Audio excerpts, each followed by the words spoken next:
तो गाइस, आज के इस वीडियो में हम लोग बात करेंगे बिहार बोर्ड कक्षा 12वीं के चैप्टर सूरदास के पद के बारे में। तो ये चैप्टर काफी इंटरेस्टिंग है और यहाँ पे सूरदास ने अपनी भक्ति का परिचय दिया है भगवान श्री कृष्ण के लिए। साथ साथ उन्होंने अपने इन पदों के माध्यम से बताना चाहा है कि नंद बाबा और माता यशोदा अपने नंद लाला को कितना ज्यादा प्यार करती थी। अगर हम लोग कवि के बारे में बात करें, यानी सूरदास जी के बारे में बात करें, तो सूरदास जी का जन्म 1478 ईस्वी के आसपास माना जाता है। दिल्ली के निकट सिही नामक गांव में रहने वाले थे ये, और इनके गुरु का नाम महाप्रभु वल्लभाचार्य था। जन्म से अंधे थे या बड़े होने पर दोनों आंखें इनकी जाती रही।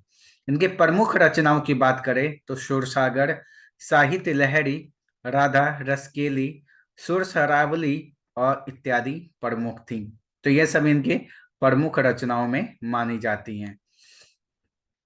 तो यहाँ पे अगर हम लोग देखें तो प्रस्तुत पाठ के दोनों पद तुलसीदास नहीं या सूरदास के रचित सुर सागर से लिए गए हैं।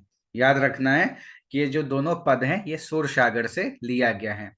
प्रथम पद में दुलार भरी कोमल मधुर स्वर में सोए हुए बालक कृष्ण को भोर होने की सूचना देती है उनकी माँ यशोदा, और दूसरे पद में नंद बाबा की गोद में बैठकर भगवान भोजन कर रहे हैं। और इस दृश्य का वर्णन जो सूरदास ने किया है, अभी आप समझोगे तो मोहित हो जाओगे। आपको लगेगा कि मतलब सूरदास ने कितनी संजीवनी से इन चीजों को क्या है लिख दिया है, समझा दिया है। और खास करके ये हमें बताता है कि किस प्रकार से एक पिता का प्रेम उसके पुत्र के लिए या एक माता का प्रेम उसके पुत्र के लिए, पुत्री के लिए अद्वितीय होता है। पहले पद की अगर हम लोग शुरुआत करें तो मैंने यहाँ भावार्थ भी लिख दिया है, लेकिन आप मेरी बातों को अगर ध्यान से सुनोगे तब भी समझ जाओगे। तो यहाँ पे माता यशोदा कृष्ण से कहती है, जागिए ब्रजराज कुंवर, कंवल कुसुम फूले, कुमुद वृंद संकुचित भय, भृंग लता भूले। यहाँ पे माता यशोदा श्री कृष्ण को कहती है कि हे ब्रज के राजकुमार, जग जाइए, सुबह हो चुका है, कमल के पुष्प खिल चुके हैं, कुमुद वृंद संकुचित भय, और कुमुद के फूल जो कि चंद्रमा के प्रकाश में खिलते हैं और दिन होने पर बंद हो जाते हैं, मुरझा जाते हैं, वह कुमुद के पुष्प बंद हो चुके हैं, मुरझा चुके हैं, और पुष्पों पर अब क्या है, मक्खियां, या हम लोग को कहना चाहिए कि भौरे मंडराने लगे हैं। डमचूर खर खगरोर सुनहु, बोलत बनराई, रामभती गो खड़किनी में बछरा हित धाई। आगे माता यशोदा कहती हैं कृष्ण जी को कि हे ब्रज के राजकुमार, अब तो जग जाइए, देखिए सवेरा होने के प्रतीक मुर्गे बांग देने लगे हैं, और पक्षियां और चिड़िए भी आवाज करने लगे हैं, कलवर प्रारंभ हो गया है, और गौशाला में मौजूद गायें अपने बछड़ों के लिए रंभा कर रही हैं। तो ये सभी सुबह होने का प्रतीक है। तो हे राजकुमार, आप जग जाइए। आगे माता यशोदा कृष्ण से कहती हैं, विधु मलिन रवि प्रकाश, गावत नर नारी, सूर्य श्याम प्रातः उठो, अंबुज करधारी।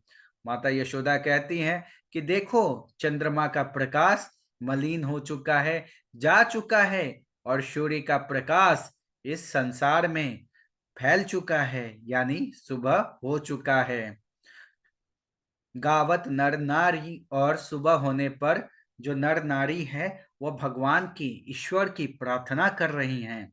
सूर्य श्याम प्रातः उठो, अंबुज कर धारी।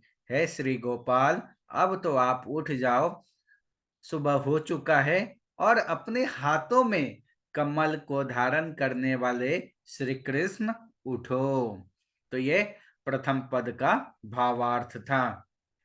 आगे हम लोग दूसरे पद में बढ़ते हैं। तो लिखा है, जेवत श्याम नंद की कनिया, कछु खात कछु धरनी गिरावत, छवि निरखती नंद रनिया। यहाँ पर सूरदास कहते हैं कि नंद लाला नंद बाबा की गोद में बैठकर भोजन कर रहे हैं। जयवत श्याम नंद की कन्या, मतलब यहाँ पर श्याम श्री कृष्ण नंद लाला नंद बाबा की गोद में बैठकर भोजन कर रहे हैं। कछु खात, कुछ खाते हैं। कछु धरनी गिरावत, कुछ धरती में गिरा देते हैं।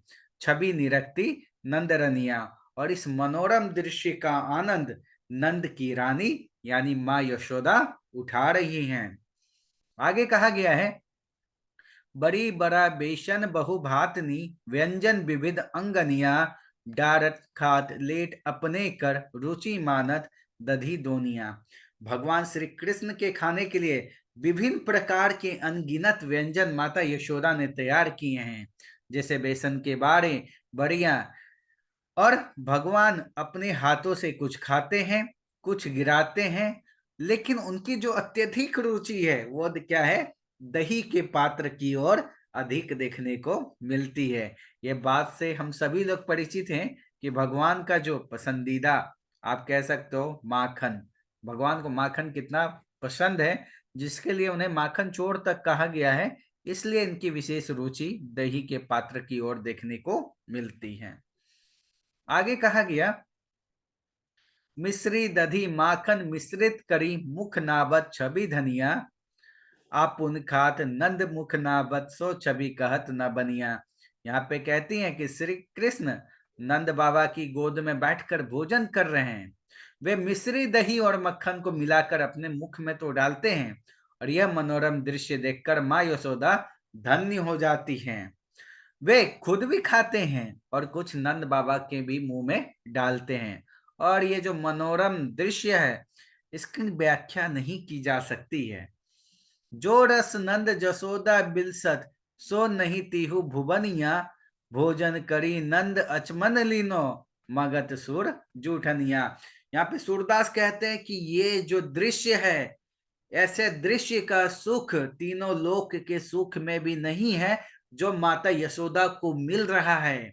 और यहाँ पे सूरदास कहते हैं कि जब नंद बाबा और श्री कृष्ण भोजन कर ले, कुल्ला कर ले, उनके बाद जो उनका बचा हुआ भोजन हो, जो उनका जूठन हो, उसको सूरदास प्रसाद के रूप में मांग रहे हैं, ताकि उसे ग्रहण करने के बाद सूरदास जी का भी जीवन क्या है, सफल हो जाए, वो इस भव सागर से तर जाए। तो मैं उम्मीद करता हूँ गाइस, ये वीडियो आप लोग को काफी अच्छे से समझ में आई होगी। कमेंट करना, लाइक शेयर सब्सक्राइब करना अपने दोस्तों के साथ।